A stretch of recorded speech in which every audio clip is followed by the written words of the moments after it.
Binawian ng buhay ang isang 5 taong gulang na kindergarten pupil matapos tamaan ng ligaw na bala habang nagkaklase sa loob ng Damabalas Elementary School sa Datupiang, Maguindanao del Sur, Miyerkules ng umaga, Pebrero 11. Kinilala ng Police Regional Office Bangsamoro Autonomous Region ang biktima na isang Farhadil Nogdia, residente ng kalapit na bayan ng Datu Salibo. Batay sa ulat ng pulisya, naganap ang insidente bandang alas 4:40 ng umaga habang nasa loob ng silid-aralan ang biktima. Napansin ng kanyang class advisor na si Babylonia Biao na bigla na lamang bumagsak si Farhadin sa sahig habang isinasagawa ang klase.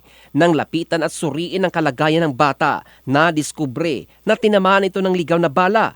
Agad itong binawian ng buhay na nagdulot ng matinding pagkabigla at trauma ng mga guro at kapwa mag-aaral. Ayon sa PRO Bar, naganap ang insidente kasabay na putukan sa pagitan ng mga armadong grupo sa kalapit na barangay ng Ulandang, bayan ng Nabalawag na sakop ng Special Geographic Area ng Bangsamoro Region.